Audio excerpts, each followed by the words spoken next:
nous avons repris des forces, Dieu Tout-Puissant, en célébrant aujourd'hui la scène de ton Fils. Accorde-nous d'être rassasiés au banquet de l'éternité par le Christ notre Seigneur. Amen.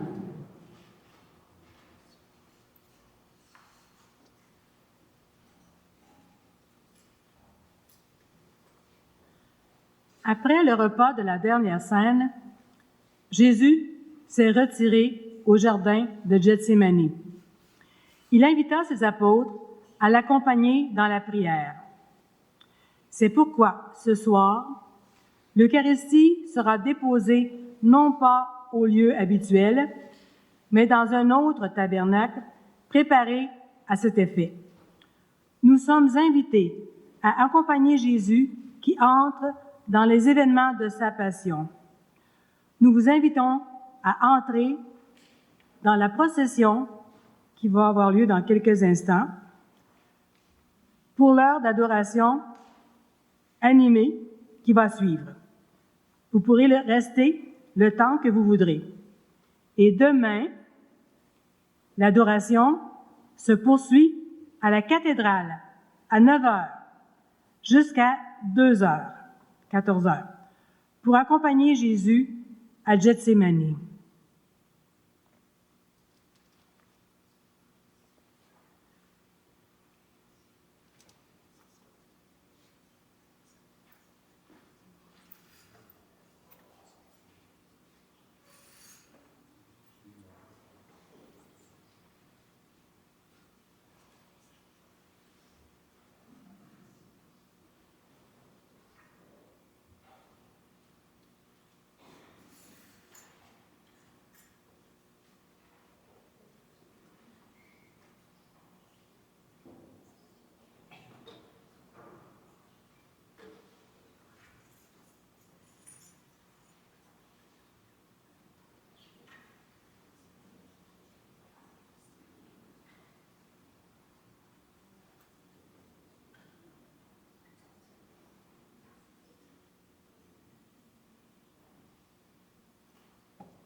Génération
silence.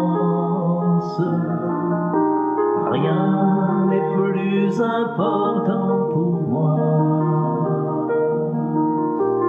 que d'habiter en ta présence, avec des larmes dans les yeux ou plein de joie sur le visage, des rêves fous ou dangereux, un cœur qui recherche un rivage. Jésus, me voici devant toi, tout simplement dans le silence. Rien n'est plus important pour moi que d'habiter en ta présence, avec l'orage ou le ciel bleu, avec ce monde et ses naufrages, ceux qui te prient ou bien tous ceux qui restent sourds à ton message. Jésus, me voici devant toi, tout simplement dans le silence. Rien n'est plus important pour moi que d'habiter en ta présence. Quand viendra-t-il ton jour, mon Dieu, où j'apercevrai ton visage? Tu seras là, c'est merveilleux, les bras ouverts sur mon passage. Jésus, me voici devant toi, tout simplement dans le silence. Rien n'est plus important pour moi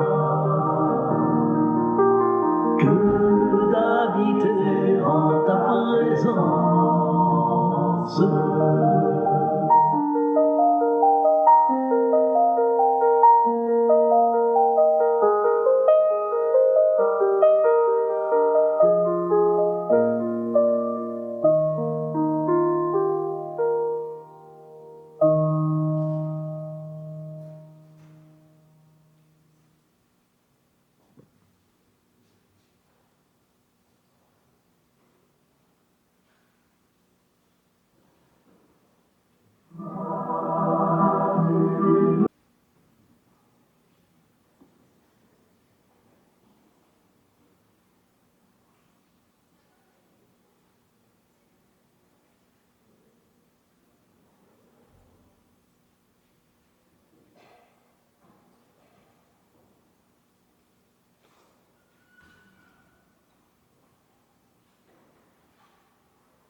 Lecture de l'apôtre Jean.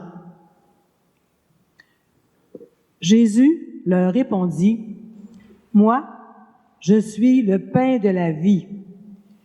Celui qui vient à moi n'aura jamais faim. Celui qui croit en moi n'aura jamais soif. Mais je vous l'ai déjà dit, vous avez vu, et pourtant, vous ne croyez pas. Tous ceux que me donne le Père viendront jusqu'à moi, et celui qui vient à moi, je ne vais pas le jeter dehors, car je suis descendu du ciel pour faire non pas ma volonté, mais la volonté de celui qui m'a envoyé. Or, telle est la volonté de celui qui m'a envoyé, que je ne perde aucun de ceux qu'il m'a donnés, mais que je les ressuscite au dernier jour. Telle est la volonté de mon Père, que celui qui voit le Fils et croit en lui ait la vie éternelle. Et moi, je le ressusciterai au dernier jour. »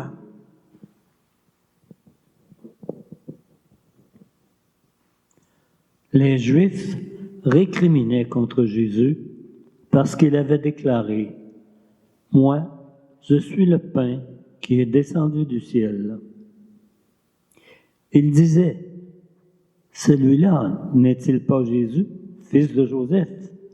Nous connaissons bien son père et sa mère. Alors, comment peut-il dire maintenant « Je suis descendu du ciel » ? Jésus reprit la parole. « Ne récriminez pas entre vous. Personne ne peut venir à moi si le Père qui m'a envoyé ne l'attire. Et moi, je le ressusciterai au dernier jour. » Il est écrit dans les prophètes, « Ils seront tous instruits par Dieu lui-même. Quiconque a entendu le Père et reçu son enseignement vient à moi. Certes, personne n'a jamais vu le Père, sinon celui qui vient de Dieu.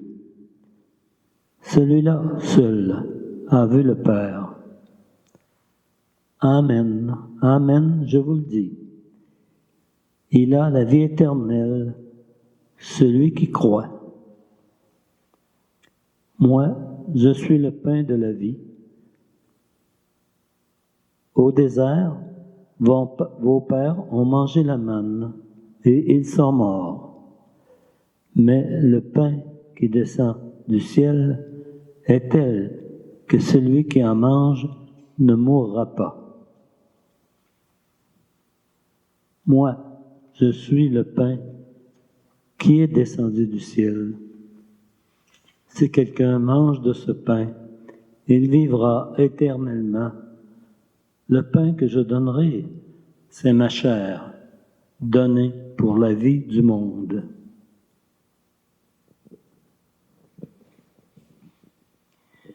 Les Juifs se querellaient entre eux. « Comment celui-là peut-il nous donner sa chair à manger? » Jésus leur dit alors, « Amen, amen, je vous le dis. Si vous ne mangez pas la chair du Fils de l'homme, et si vous ne buvez pas son sang, vous n'avez pas la vie en vous. Celui qui mange ma chair et boit mon sang a la vie éternelle. Et moi, je le ressusciterai au dernier jour.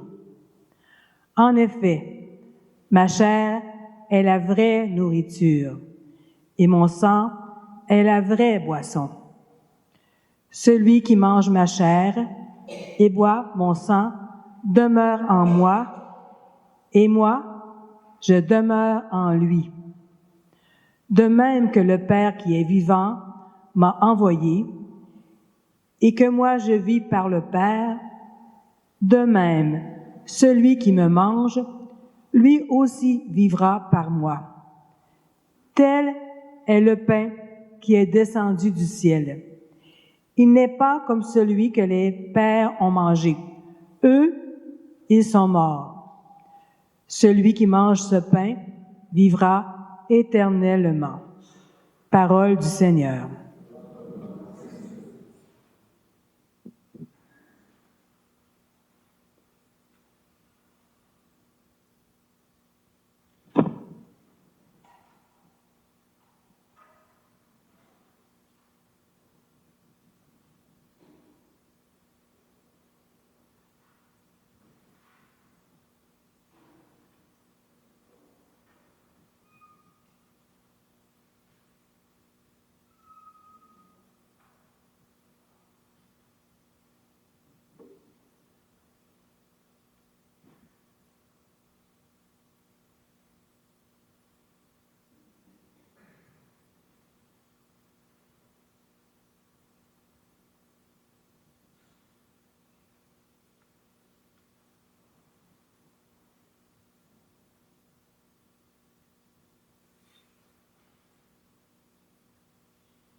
Ô Père, en tes mains je remets mon esprit.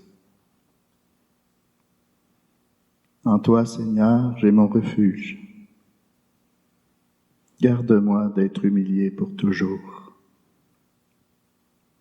En tes mains, je remets mon esprit. Tu me rachètes, Seigneur, Dieu de vérité.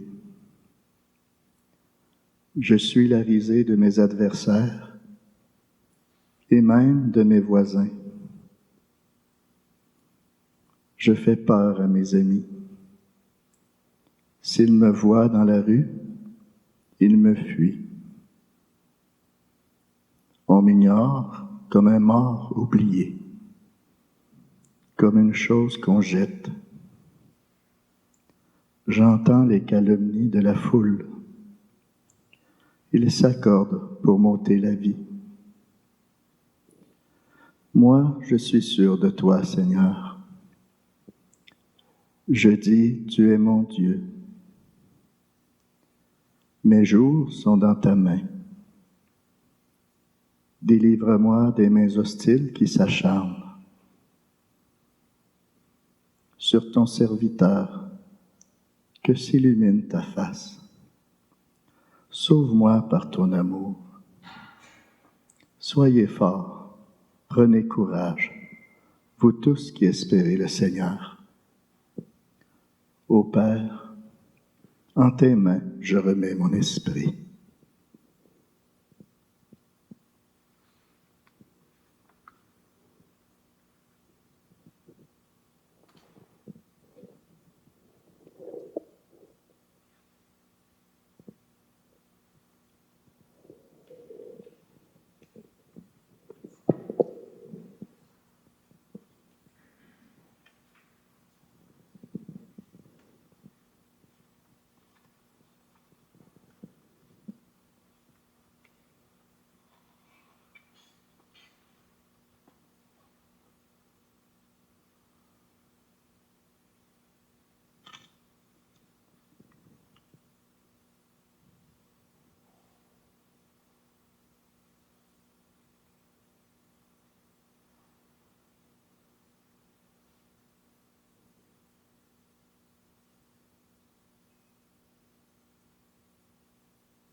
Moi, je suis le vrai pain, le vrai plant de vigne, et mon Père est le vigneron.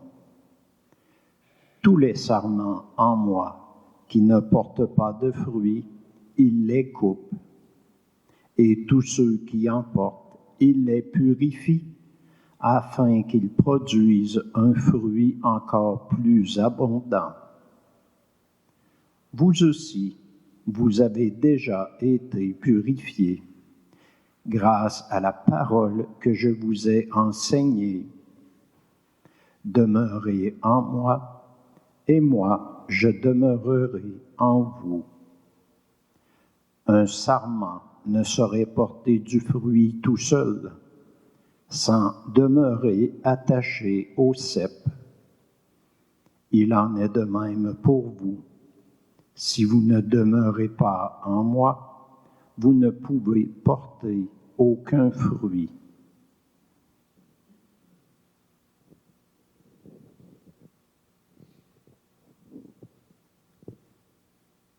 Je suis le cep de la vigne.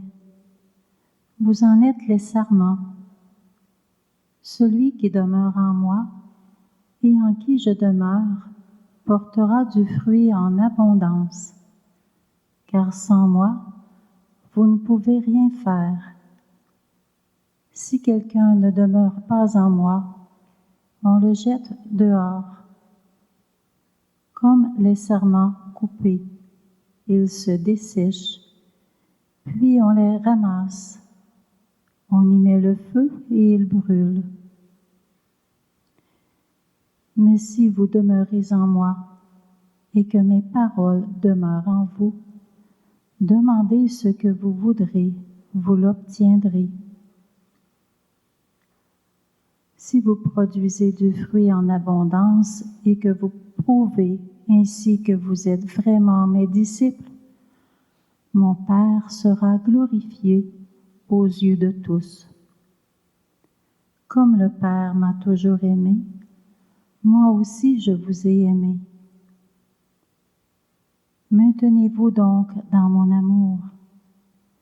Si vous obéissez à mes commandements, vous demeurerez dans mon amour, tout comme moi-même j'ai obéi aux commandements de mon Père, et je demeure dans son amour. Tout cela, je vous le dis, pour que la joie qui est la mienne vous remplisse vous aussi, et qu'ainsi votre joie soit complète.